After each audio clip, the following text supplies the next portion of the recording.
Good morning. Welcome to HowtoDandD. Yes, I'm going to be talking about Dungeons & Dragons, The Lost Mine of Phandelver. You might have noticed there's been quite a lot of them recently. I am trying to finish everything up quite deliberately on my part, so don't freak out if you think some of the other content is gone, because it's not. Okay, alright, so we seem to be... sound's coming through, which is good. And we'll just check to see if the camera is going to work, and if the camera's working as well and it's showing up my face and it's not too distorted, that's good news. Now what you'll find is I will put the start time for this video down in the description like I always do. They always go unlisted, all of my live streams, which means you need to have your subscribe to the channel, click the bell button, have your notifications turned on as well. Otherwise you won't be able to access the live stream later on if you need to. Patrons get access to the live streams, but usually I leave that for just them. So otherwise you've got to do all those other things to get access. Kanoko, how's it going? Root Snot is here. Now, for those of you who can't get access to the live stream, I still do an edited version of all of my live streams, so there will be an edited version. It just doesn't include all the Q&A or questions and answers at the end. Now, if you haven't been part of my live streams before, normally what I do is I present everything first, and then I open up for questions and answers. I'm going to do the same thing. Found that's been a really good way of doing everything. It means I can cut things down, make it a little bit tidier for those who prefer a more edited version, you might say. Right, so... let's see how my voice holds up for today, shall we? Hi Joe, how's it going? Okay, so let's click that over. And a tricky character, this one, but we'll push on through and get it done. Hi, welcome to HowtoDandD. My name is Fred Weller, and today I want to talk about Dungeons & Dragons. And today's topic is a Lost Mine of Phandelver Dungeon Master Guide. So if you are a player, this is the wrong video for you. I have hundreds of videos for players. You're welcome to go and check those out, and I suggest you do. You can come back and watch this video when you've finished playing through the Lost Mine of Phandelver. But if you're a Dungeon Master, you're in the right place. So, Halia Thornton's Miner's Exchange. That's the topic for today. I want you to turn to page 17 of The Lost Mine of Phandelver. This is the adventure booklet, and it has a reasonable breakdown of the character. In fact, I would say more than sufficient to get the job done. The problem with this character is Halia Thornton is a very difficult character to pull off successfully without the players, not so much the characters, but the players seeing through her completely. That's the hardest aspect of this non-player character or NPC. Halia Thornton is an ambitious guildmaster, and she manages the Miners' Exchange in Phandalin. She's been doing this for not a particularly long time, but long enough to have developed a reasonable following. In other words, she's been at it for, I would say, roughly about 1.5 to 2 years. She's a calculating Zentarum agent, so although she puts across a particular image and a mask to everybody, she's actually very calculating. She's a Zentarum agent. This is part of the Black Network. She's seeking secretly to take control of the wealth and influence in Phandalin. And at this present time, she's been pretty good at doing exactly that. She's working towards it. It's going to happen. Halia is dishonest, she's cunning, and she's absolutely not to be trusted. As a result, just about everybody in Phandalin does trust her and believes that she's got the town's best interest in mind. Now, I know that sounds strange. Now, the players' characters should not see this. They should also believe that she can be trusted, that she is not cunning, and she is not an agent of some kind. So don't reveal any of that information. You should never get on her bad side, because winding up on her hit list, she's not a combatant. She doesn't involve herself in combat and battles, but to do so would result in probably a force of Zentarum agents to hunt you down and wipe you out. That's essentially how she would operate.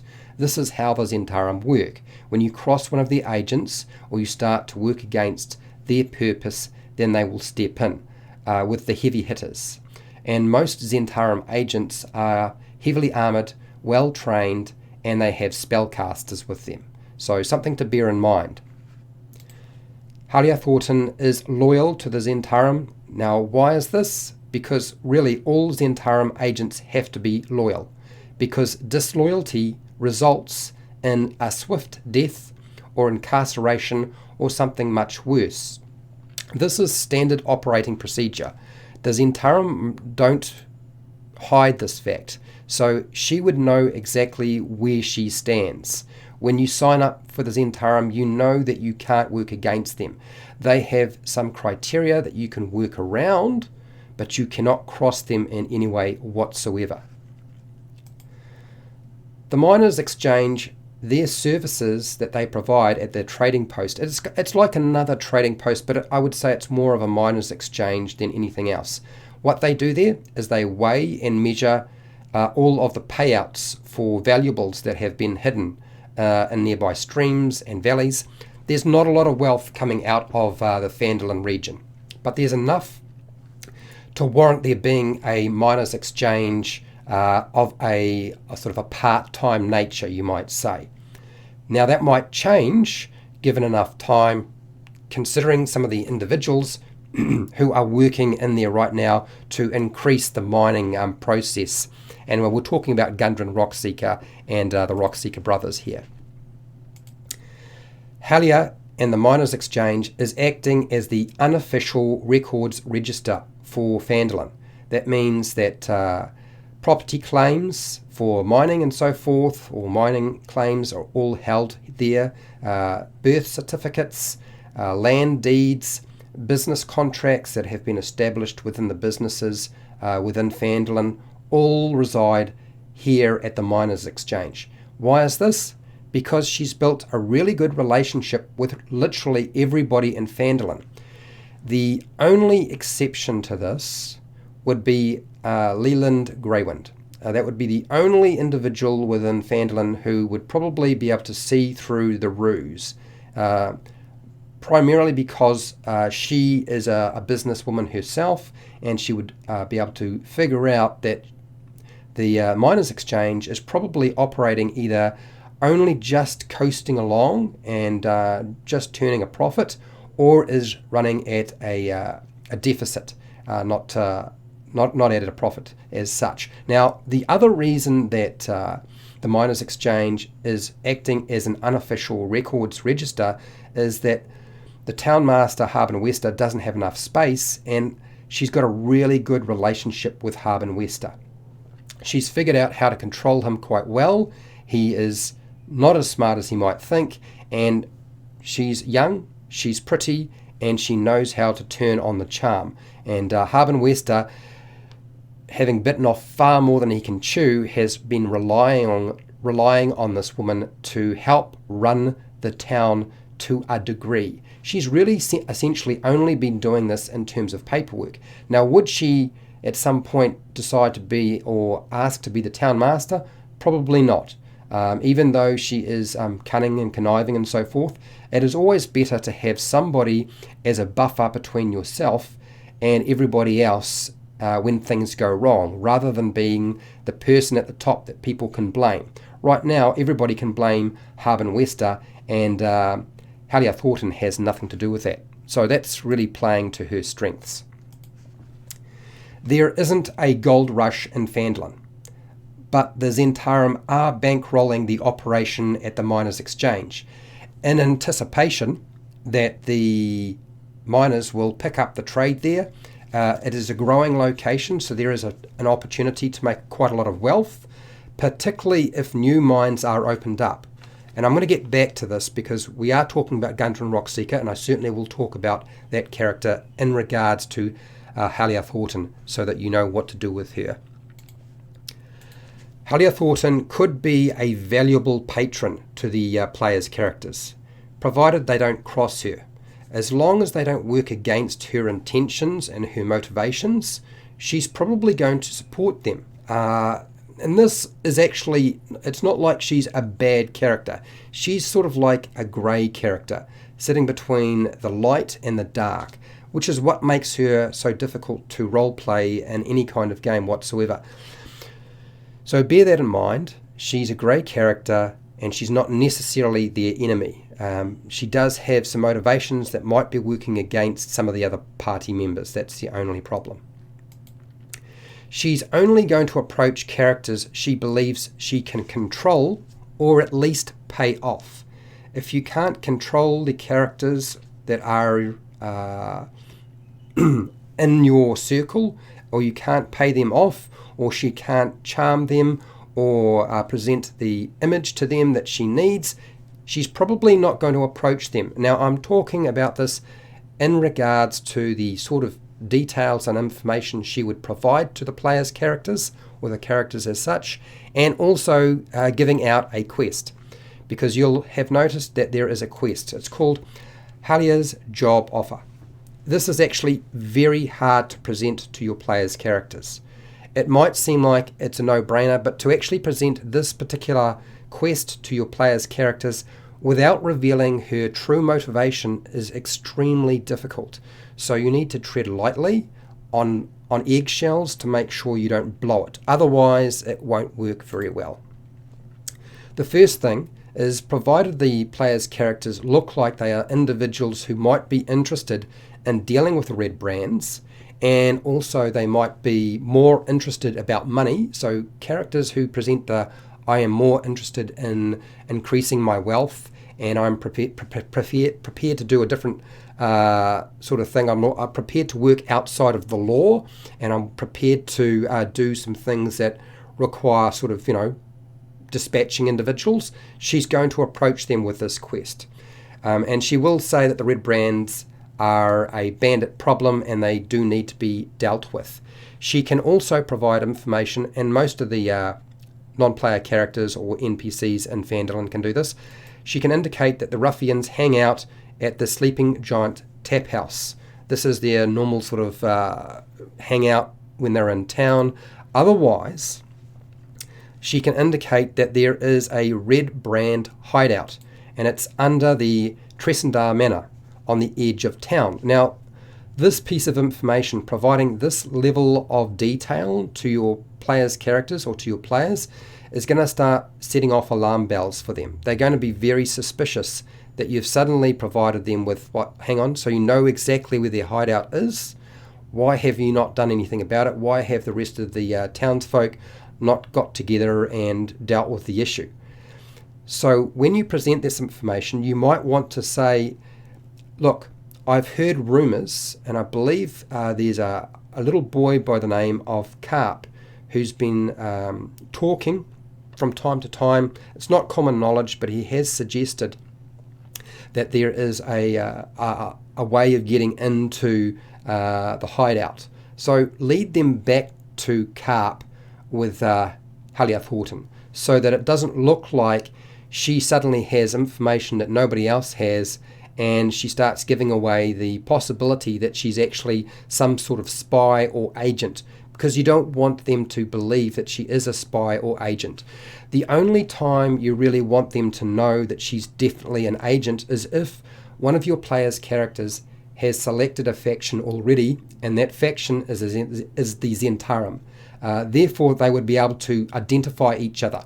Usually, every faction has a way of quickly identifying who is an agent and who is not. So that's the only time you want to reveal that kind of information to anybody. She can also tell them that the Redbrands talk about an individual, the Outlaws, a leader called Glassstaff. So Glassstaff leads the Redbrands. So she can provide that information as well. That should be relatively common knowledge to a certain degree. There are other NPCs in Phandalin who also know this information, so it shouldn't give her away too much. She's going to offer the characters 100 gold pieces to kill or dispose or eliminate the Redbrand leader. Now, you could say capture if you want. It's how you want to word it. In the adventure, it says kill or eliminate. I think the best thing you can do to not give her away too much is, even if that particular individual is captured, she can explain, look, capturing the Redbrand leader would only result in the Redbrands attempting a jailbreak. So that won't solve the problem. I know that sounds bad, but the reality is you have to cut off the head of the snake. If you don't cut off the head of the snake, then there's going to be a problem. So try to reinforce that. She also asks for any correspondence found in Glassstaff's quarters. Now, the reason for that is that provides evidence to vindicate the party for their actions when they do try to deal with the Redbrands, if they decide to do so. So there's a whole lot of things that need to lead back to, okay, there's a good reason why killing the leader is important, and why you want to collect correspondence, because we need proof that will vindicate you when it actually takes place. Otherwise, you might get caught up with the law and get yourself into trouble, and we wouldn't want that sort of thing to happen. So you don't want to present her as a dark and brooding individual, even if you have a picture. I mean, that's why I'm presenting you with a whole bunch of different images you can use. Now, a DC or difficulty class of 15, that's a wisdom check or an insight check, indicates that Halia has motives for taking control of the Redbrands. Now, when it says this, what you've got to indicate is not, don't give them that direct information. Say, look, you feel like she has a hidden motivation, like she's hiding something, or she's not revealing all the information that you need. It would be better to do that than to say her motives are to take control of the Redbrands once you dispose of the leader. And that's just because you're just rolling a dice. So I would always present the information to the players more in terms of body language that is being displayed that would reveal that she is lying in some way, or hiding something, rather than directly saying she is trying to take over the Redbrands. Body language is always a good way to go. Now, Halia doesn't know the location of Cragmore Castle, but she has heard from the Redbrands as they've been walking into the Miners' Exchange that they have a goblin, and they use the goblin as leverage for doing other things that are connected to the Cragmore Castle. So if they were to approach that goblin, they may be able to get information out of the goblin, and they might know where Cragmore Castle is, because most of the goblins in the area are part of the Cragmore tribe. And I think that would be fair information to reveal. It's not too far out of the scope to give her away. But then again, like all things, every time you present information to the player's characters, you do need to be careful the way you word it. She will use information. She will leverage any information to persuade the PCs or player characters to take the job offer. This is the quest that she gives. Now, when it comes to leverage information, I'm talking about the stuff that I've just discussed. There are a lot of other things that Halia knows about, but I would not reveal that information to them. That is more useful to her in her brain rather than revealing it to the player's characters, which would then lead them off in different directions and may well work against her. So I don't believe she would reveal that kind of information, certainly not in their first interaction. Maybe that would take place later on if the relationship develops in some way. But leverage of information is certainly one thing she would do. Halia suggests that wiping out the whole Redbrand members or bandits is not actually important. They don't actually have to wipe out or kill all of them. That would be unnecessary. Now, the reason for that is that cutting off the head of the snake should disband the group anyway, that they would probably fall apart and their leadership would be gone, and therefore they would be a lot weaker, and then therefore they would sort of disband in some way. The other thing you might want to say is, look, not all of them are bad individuals. They're just people who have come on hard times. All of this is a lie. I mean, you can decide it is true, but I would say it is a lie. and so not everybody is there for a despicable reason. So presenting them as being an individual who has just sort of lost their way might be helpful, so that the players don't wind up disposing of the entire Redbrand gang. Now, here's the thing. It is not important if they wind up disposing of the entire gang. Don't have Halia Thornton get too concerned about that. She can still work with this, because remember, she now has the best group of individuals working for her. They have done a job for her. They've been paid 100 gold coins, and now the best group that they could possibly have is the party themselves. So don't get too worried about that particular aspect. As long as they are doing what she wants and allowing her to take control of Phandalin, and it will be in a way that is not particularly obvious, she would select individuals who are thinking her way and who would do what she wants. You don't want to make too much of a stir in any location, otherwise that would create problems, right? And when you create problems, then you get rebellion. And the last thing she needs is a rebellion, because she knows that's exactly where the township really wants to go. Halia offers membership to the Zentarum or the Black Network to player characters or characters that present themselves as being quite ruthless and seeking wealth. She wouldn't offer that to just anybody, and she may not offer and suggest that they join the Zentarum. It might be, look, we have a miners exchange guild and or a merchant guild. I would like you to join, and this is sort of how we operate and what we do. We are under the banner, you could say we are under the banner of the Zentarum, but we still work within certain parameters to make sure that there is stability in the region. So you don't necessarily have to present it as the Zentarum. I don't think there's anything particularly wrong. I think you'll find, and I found, that most players did not have an issue with it. There were some players who did not like the idea at all, and they wouldn't have a bar of it. So you certainly couldn't present her to them in that way. Okay, let's talk about Gundren Rockseeker. What does she know about Gundren Rockseeker and the Rockseeker brothers and their exploration of Wave Echo Cave? She knows that these dwarves are in their region, knows that they are setting up a mining operation, would probably be aware that it seems to be a fairly large operation because they're putting a lot of money into and resources and time into it. But she probably wouldn't know where they are currently. I think that's information she would like to pick up later on, and she would certainly be interested in any information they have on Gundren Rockseeker. So if they have details and information about that particular individual, she would be interested. I think she would certainly encourage them to go and rescue Gundren Rockseeker, because if the Rockseeker brothers operate a mine, they can bring that wealth to her at the miners exchange, and she gets a cut. There's an opportunity for her to make wealth from those dwarves. So there is information that can be revealed.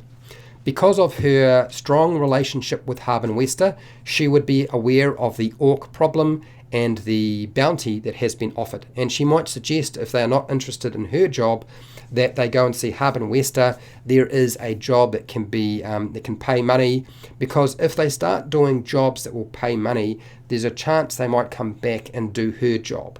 So I think that's information that would certainly be offered up. You might want to offer that up after they've done her job, so that the money flow and their pursuit of wealth continues. If she's able to keep feeding them tasks and jobs that pay money, then she knows where they stand. We know that these are individuals who are more interested in coins than doing something for the sake of doing something good. And really that's where Halia Thornton is at. She's really is very much about wealth. She would certainly know a little bit about the Cragmore Goblin tribe. I don't think she would reveal that information straight away. I think that would come later on if you wanted to, and probably only to individuals who are asking about Cragmore Castle. I don't think she'd offer a lot of information, just enough to get by and to get them on her side. So don't try to drop too much information on them. What about the Black Spider? I think that Halia Thornton would probably be aware that there's an individual operating in the area called the Black Spider. I don't think she would reveal any information she knows about the Black Spider, and she probably doesn't know anything more than what I've just said, which is that there's an individual called the Black Spider operating in the area. I don't think she would reveal that she knows anything about that until much later on in the adventure, provided they have a reasonable relationship. Does Halia Thornton know about Venom Fang? I don't think she necessarily would. I think that's something you could leave out if you feel like that would be useful and add to the story in some way and make it easier to sell Halia Thornton to the player's characters, then that's great. But remember, they don't need to engage with Halia Thornton. There are so many other NPCs or non-player characters in Phandalin that can provide them with really useful information. I want to reiterate that Halia Thornton should not be a combatant. Do not put her in a situation where she is fighting. Always have her hiring somebody else to do that sort of work. And she would never reveal that she's put a hit out on the player's characters if things turn nasty. So there's something to... Now there's a reason for that. As soon as you start setting up NPCs or player characters, non-player characters in Phandalin as a potential battle or fight, you could wind up with those sorts of players or people who are prone to murder hoboing, doing the same thing to all of the NPCs in town, and that would really unwind your campaign. So don't present that as an option. Always present her as really being a non-combatant. If they decide that they want to throw her in jail, then she goes to jail, but something will happen and suddenly she'll disappear. Somebody will break her out. There's always something that can happen, right? Now, if you found this video helpful or informative, please share, like, and subscribe. I actually have a series of videos on the Lost Mine of Phandelver, which you can go and check out. Many different videos on different NPCs, different locations, and different questions you might have. Now, if you're not interested in the Lost Mine of Phandelver and you're a player or a dungeon master, I have hundreds of videos covering all of those sorts of topics. Pretty much every topic you can possibly imagine. As I said, make sure to share, like, and subscribe. Hit the bell button to be notified when I go live and when I publish new videos. If you want to support the channel, I have a Patreon page where you can get access to unlisted videos, and you also get priority on any of the video content that I make and exclusive content. I have a merchandise shelf, and I have affiliate links to the book depository and Amazon where you can buy stuff online, and I get a small commission. And hey, till next time, keep rolling those 20s.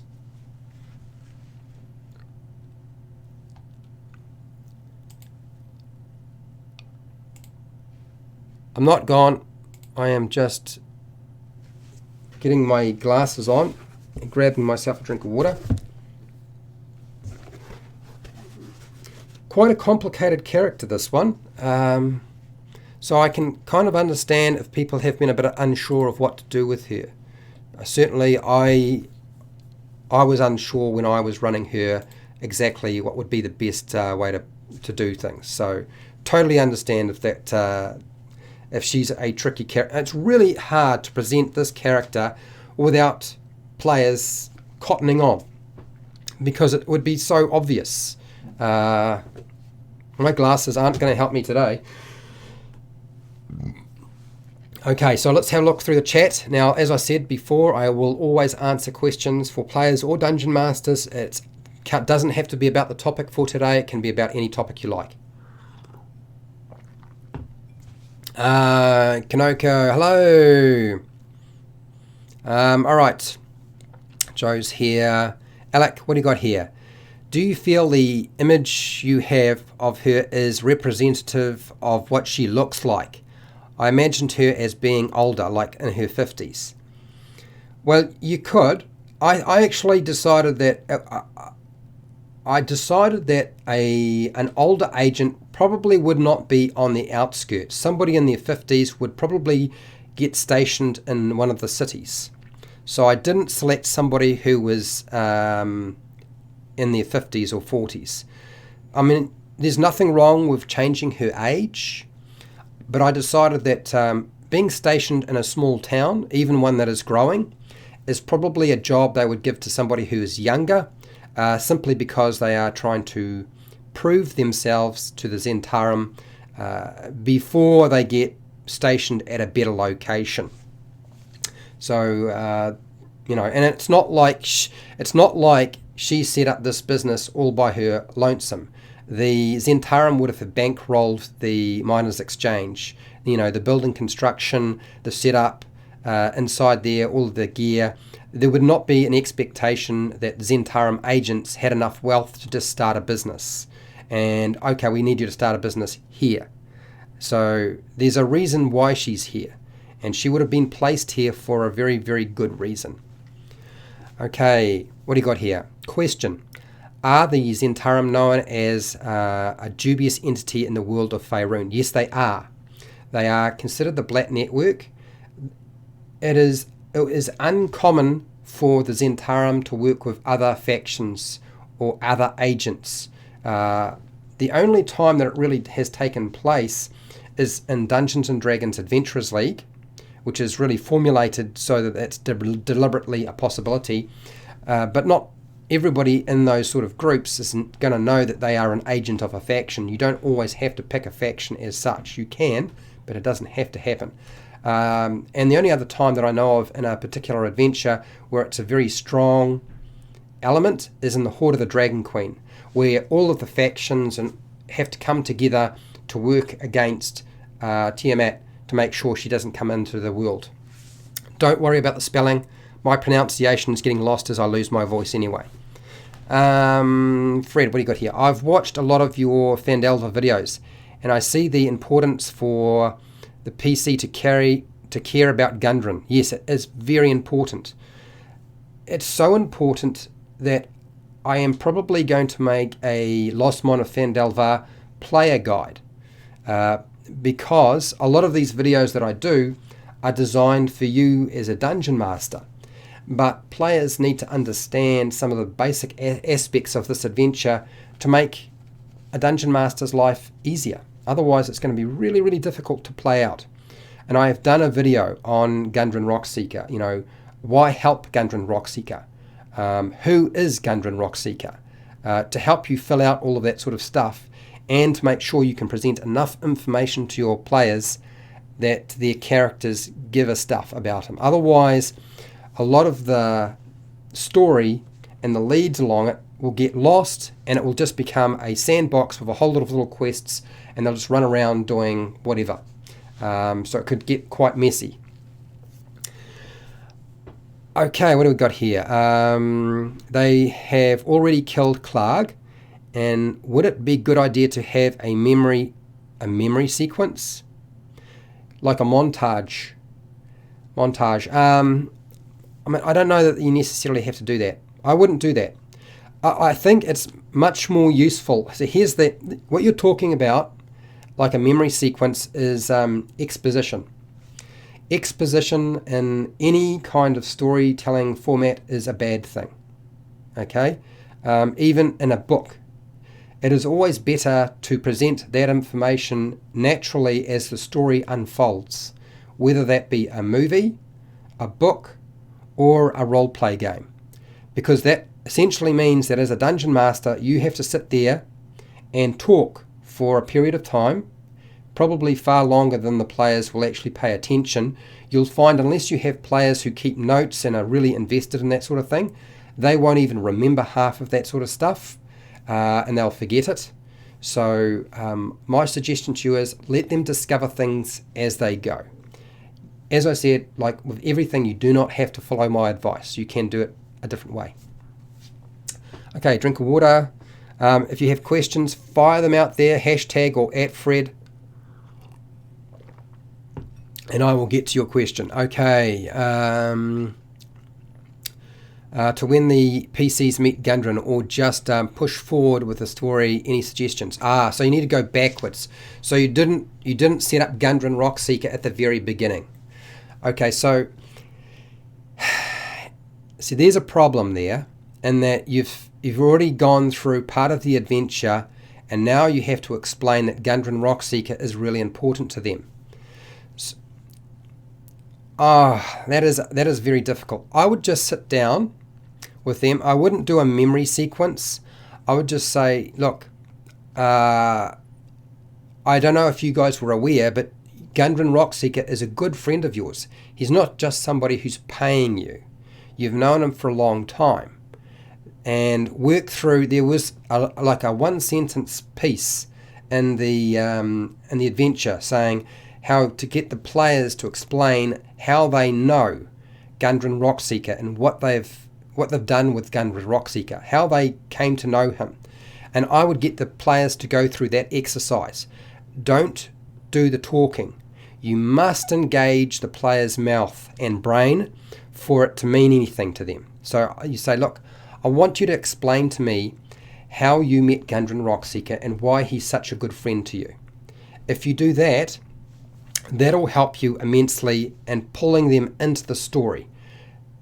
Just don't explain it yourself. Make sure they do it themselves, okay? And like I said, the video on why help Gundren Rockseeker gives you a whole bunch of really good ideas on how to do that.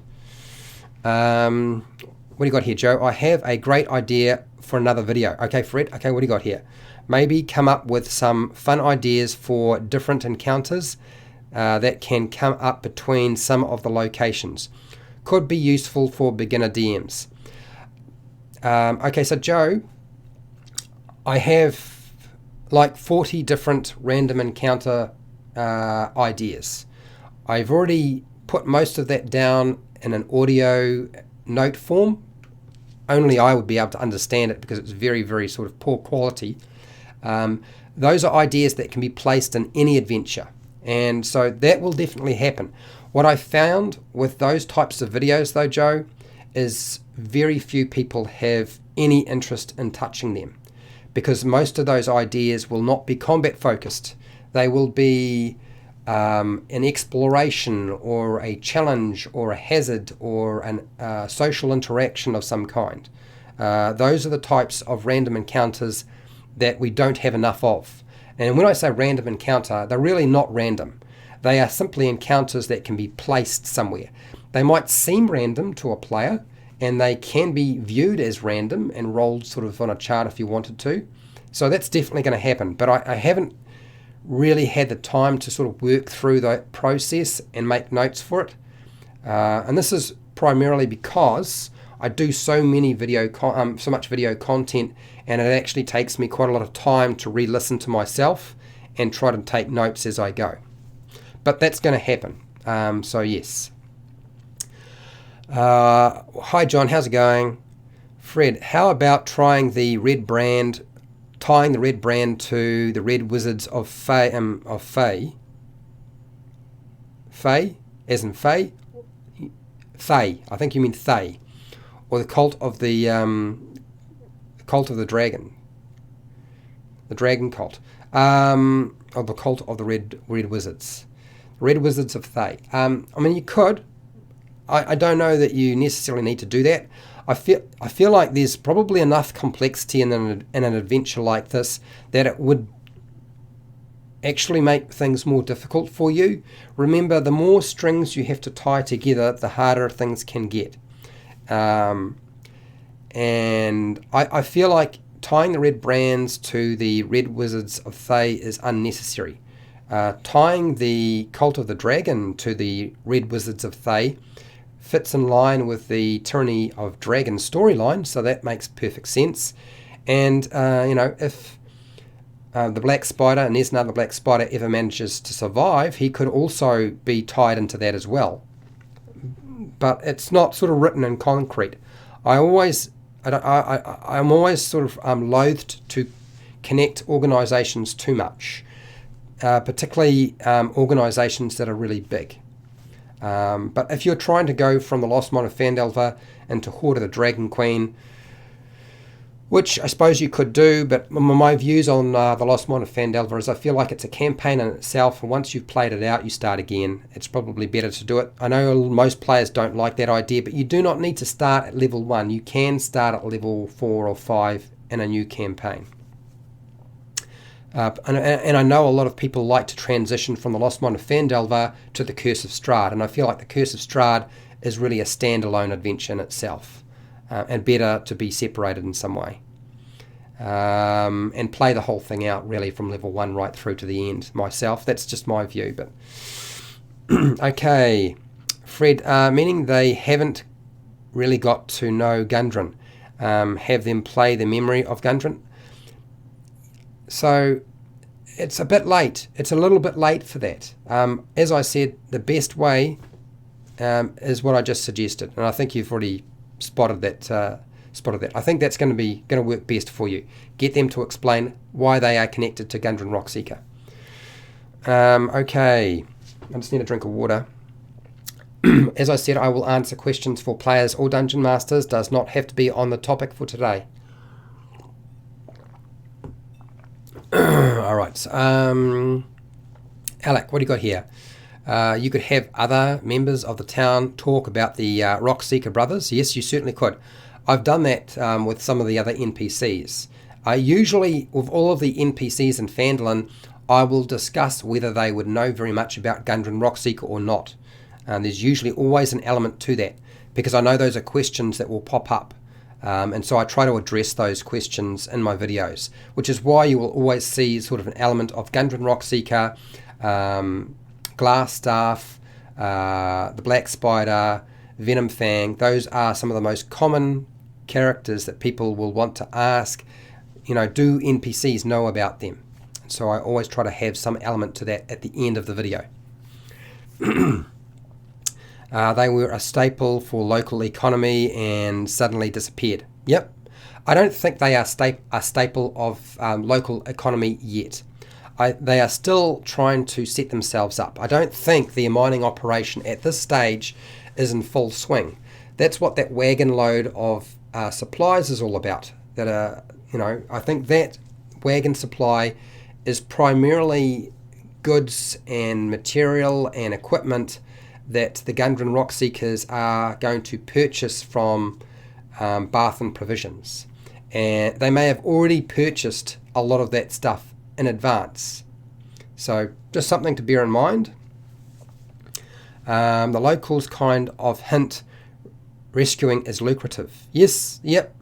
And certainly with Halia Thornton suggesting that going and rescuing Gundren Rockseeker, if they know where he is, Cragmore Castle, would be a good thing for the town. Not just a good thing to do as in terms of being a good person, but also good for the town in terms of its wealth and prosperity, because they are miners, and miners do.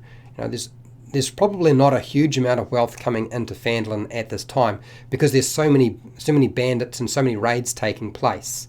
So its economy is not stable. Okay, what do you got here? Joe, those sound like a great encounter, Fred. Well, yeah, they sound like it, but they don't generally get views. They usually don't get watched. Unless I plaster something like Matthew Mercer's face all over them, or Chris Perkins, or Matt Colville, or somebody from Critical Role, most people don't ever bother watching them. And they usually don't get farmed out by YouTube. That doesn't mean I won't do them. But I make a lot of content, so it takes a little bit of time to get to these things. John, okay, what do you got here? I just the Redbrands and Glassstaff have a boss besides Black Spider. I don't know what that means, John. Sorry. I just think was what I meant, Fred. Okay. No, I don't. Yeah, I don't understand what that means. A little bit lost. Joe, I don't like running just combat encounters. Plus, I always struggle trying to figure out how many days travel and then how many encounters they will come across. Okay, so when I'm dealing with travel, I might include some combat encounters, but there are often times when none of the encounters they come across are combat, or certainly not intended to be. A lot of the encounters, which I call random encounters, but they're not really random, are placed there to allow certain individuals within the group to sort of reveal their character and present them with a moral dilemma, or present them with an idea that hasn't been put into the adventure that I think is interesting and will give them an opportunity to do something. I don't always reward them for engaging in those. It depends on what it is and what they're doing. But those sorts of videos will come. Okay, I think we've covered all of the questions. Oh, hi John. Good show, as always, Fred. I noticed you have been working on your channel page, and it shows, yes. Okay, so for those of you, I see you are putting out a lot more stuff as of late. Let me type my comment again from above, laugh out loud. Okay, so for those of you who are unaware, yes, I have been tidying up my YouTube channel. That means thumbnails, that means descriptions, metadata, tags, also, just making sure that they're easy to search, since right now most of the people watching my channel or watching my videos are 70% are Google searches, doing a Google search. And it's not coming from YouTube recommending me. So I've done that deliberately. There's a lot of really good content on my channel, but they were done at a time when I just did not have time to do all of those sorts of things, and I didn't really know how to do that. I certainly didn't have time. Now, as for the quantity of content coming out, that might continue for a little bit longer, but it looks like I have a job. So that means the amount of content coming out will reduce substantially, and there's nothing I can do about it, because this is not my job. This is a hobby. Okay, so yeah. So to make it clear, you will find that a lot of my videos will be at a much slower pace than they were before. Yeah, John, I'm busy, man. I've got job stuff to do. So yeah, appreciate the offer, but I actually, once I finish this, usually when I finish doing these live streams, I have to go and either look for work. Right now, I have to go and fill in a lot of paperwork. So yeah, this is not my day off as such. Even though I don't have a job, I've got things I've got to do. But thank you for the offer. Yeah, no problem, John. Okay, so that's what's happening, and I will continue to do that with my channel. I will tidy up thumbnails and descriptions so they are better searchable, and so the channel looks a bit more professional. Because I've put out so many videos, it's going to take me a very, very long time to do that. But so that's what you can expect. That means that there's a reason why I'm pushing out these videos right now so quickly. Thank you, Joe. I don't think I need luck. I actually have to fill out the paperwork for the application process. So it sounds like I have the job. They just got to do the police vetting and all the other stuff that goes with that. But I'm so glad to finally have found somebody who is going to offer me a job. It's great. It's good news. I will continue to do video content. Like I said, it just will be at a slower rate. You should still get me for the next week or so, hopefully. Putting out stuff pretty quickly. I still have 2 more videos that I feel like are very important for the Lost Mine of Phandelver. And I want to get them out before the Dungeons & Dragons Essentials kit shows up.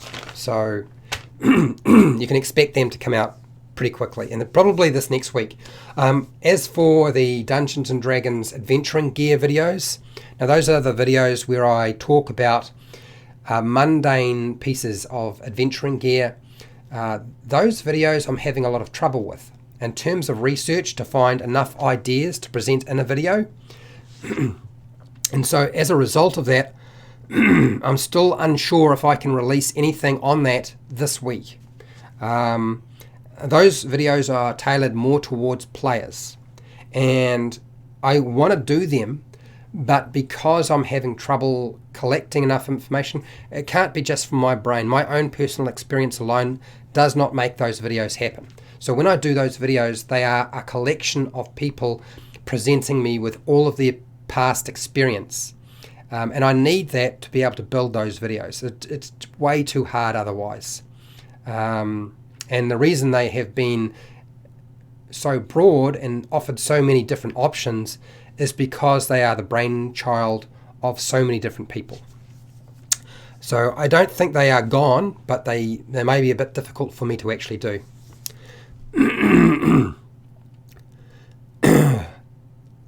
Celarant, hi, how's it going? My game this weekend went well. Oh, good.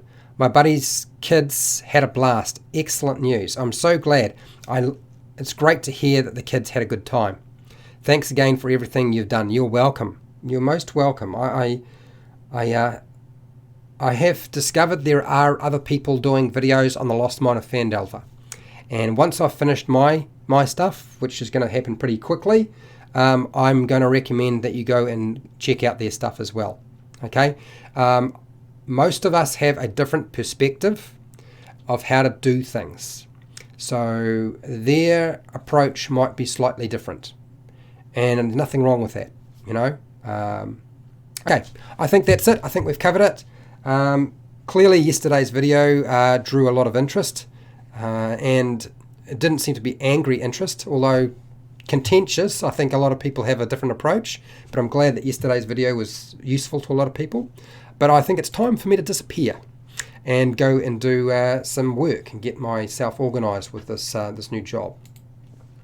So wherever you are in the world, have a good night, day, morning, afternoon, early morning, wherever you are. Make sure to look after your family and your friends and yourself. And hey, till next time, keep rolling those 20s.